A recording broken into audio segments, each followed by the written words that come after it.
So today I was going to go over this rather inexpensive wall-mounted bike repair stand that I saw on Amazon. I think I paid about $32 for it. Normally sells for about 30, it's less than $40. But I have a video, I'll put a link, it should be coming up right there, where I show some bike stands that I made myself, and I do have one that's wall mounted.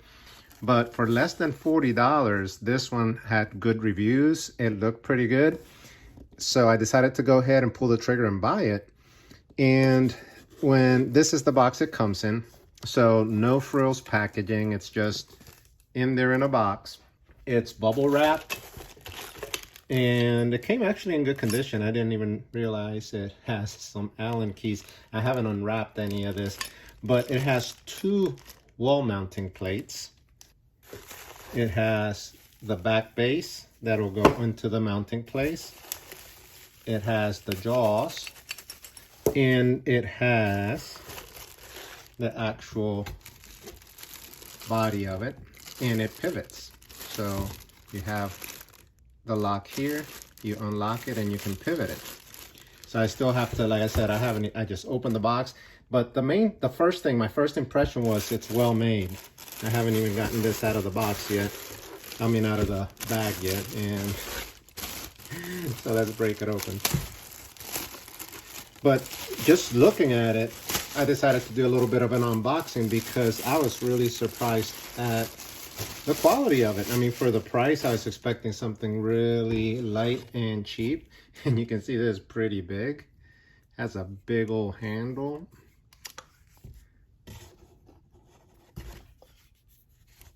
It looks nice. So the jaw, like I said, everything's just bubble wrapped. There's no instructions. It's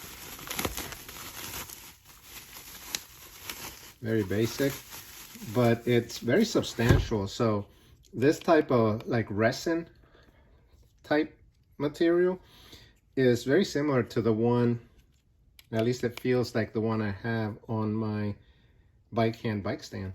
It has, everything's massive on it. That has like a quick release for the jaws. And then it has a little wing nut here that you can adjust it. And that's where it will go into the tube or the pipe there onto the body. The other end looks like this. Like I said, resin pretty good. This is gonna hold, I guess it'll go like this. It'll hold its ribs, so that's good. It gives it some support, some better support. But yeah, that's gonna hold the whole weight of it. So we'll have to see how that withstands it. But like I said, that resin feels pretty substantial. And then you get two locking plates. Not sure what the Allen keys are for. I think, are these Allen? Oh yeah, it's Allen bolts here and here, and they're actually two different sizes, and you get both keys there. So that's pretty cool. These also are very nice gauge steel. These are not thin. They feel nice and sturdy. I think this is paint. It could be powder coated. So you have 3 holes on top, 2 holes on the bottom. The holes, so the width of this is about 5 inches. So I was planning on putting it on a 4x4 post, but that's gonna be too small. Now I do have a 6x6 post, and that's probably where I'm gonna have to put it. So that's pretty wide.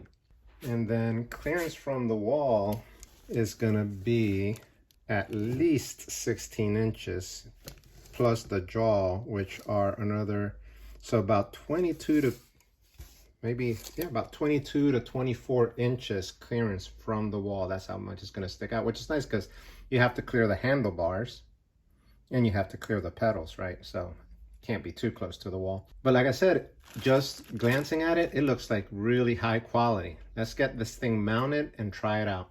So I decided to go ahead and mount that on a 2x4. This is from an old playground I had in the backyard, which I knocked down. So I have plenty of treated wood left over, and this post is still up there. I am gonna set it up at 4.5 feet, just because I think that's a good height to grab it by the seat, and it'll be off the ground, or I can grab it by the top tube, and same thing, it won't be too high.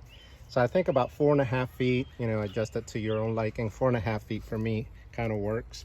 And I cut a couple of scrap 2x4s that I'm going to put on each side, so I have a mounting surface for the bracket. So what I did is I made 2-inch marks on the 2x4s, which I'm going to line up with a line I made up with the level.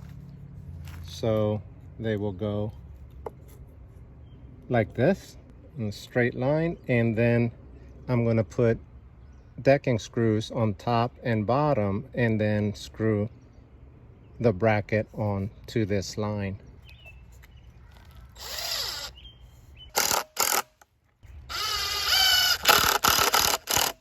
We'll go ahead and do the same on the other side.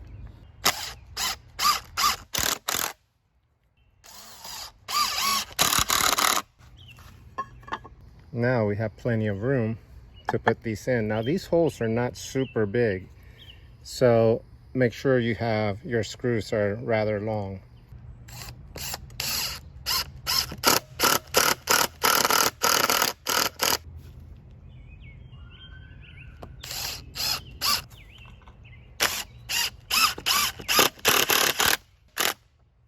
All right, and that is rock solid. Actually, the post moves more than the actual bracket.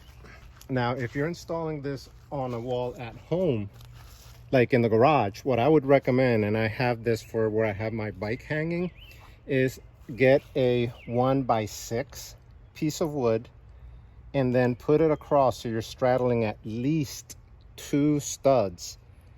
Put that 1x6 into the studs and then screw the base into the 2x6 or the 1x6. That'll give it support against the wall, and that way you don't have to worry about any anchors into the drywall and having the thing pull out. Now it's just a matter of assembling the back plate. So it has, this would be the front, it actually has a notch there that the clamp will go into so that it doesn't move. And I wish they had done something similar here, because this is smooth, so it might move as the bike moves, but we'll see. So just put this into the cap like so, all the way in, and actually it's going to go like that. And then with the included hex key, go ahead and tighten this. I'm behind the camera, so it's my arms are straddling it. It's a little awkward. And then that will go there. And I have to say that is incredibly sturdy. Now, aren't you glad I did this for you instead of you making the mistake I just made? That's about a 8-inch drop. I'll probably have to put that about another 6 inches up. So let's see how high that actually is. Should have done my research, huh? This is, it's at 44 inches. That's not bad, actually. The other thing I just noticed is that this is not straight on. This part actually is moved to my left a few inches. This would be straight, and this actually moves to the side when I'm looking at straight on. Don't know if you can see it there, but yeah, it's a little moved, shifted to the left. So the last thing to do would be to put the jaw on. There's a slit right there, so you're going to match that. Actually, that should go up. Pivot that there, lock it, and then the jaw has the notch up here. So we're going to line it up, push it in there, and with the second hex key, we're going to go ahead and tighten the head on there. All right.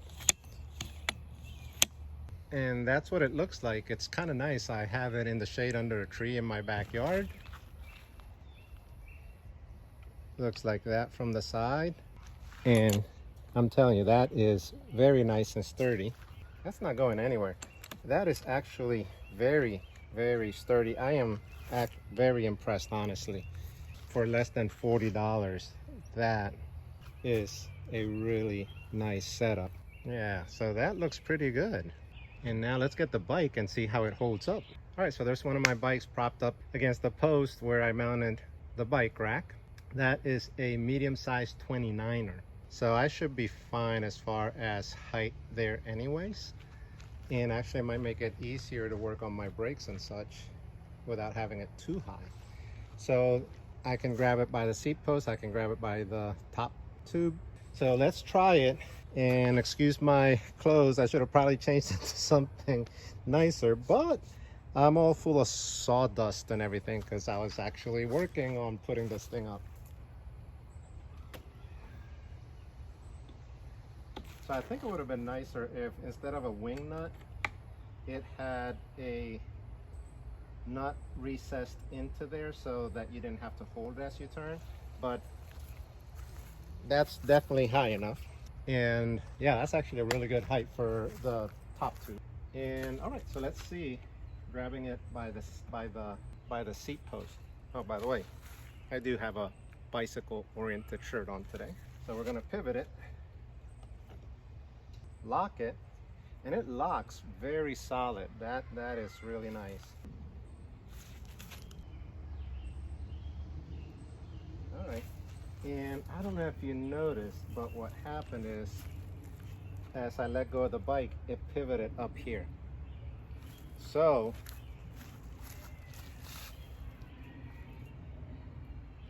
see, it's pivoting here. I could probably tighten that more. So this part had a notch, so it wouldn't do that, but this part didn't. Little flaw in the design. If they put a notch there where it slid into, it wouldn't do that, and it would be so much more solid. I'm gonna just try to tighten that a little more and see if it holds better. One of the reviews on Amazon was that a person was having that same problem, and what they did is they drilled the hole through here, through the tube, put a bolt in there, and then it wouldn't do that anymore, of course.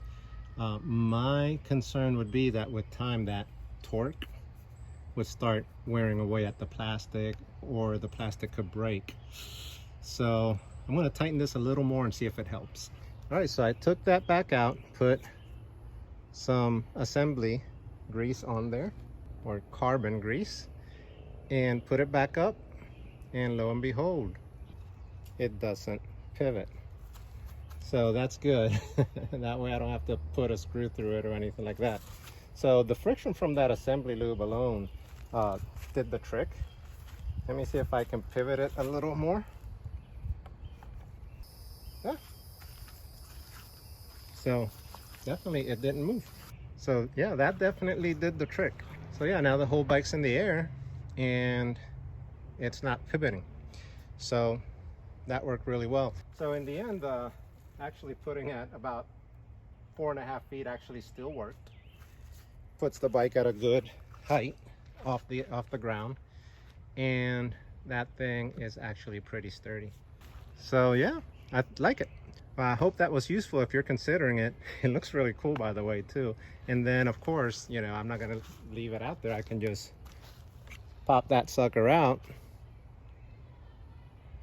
put it, you know, take it back into the garage, put it away, or take the second bracket and put it inside the garage or on a tree or somewhere else.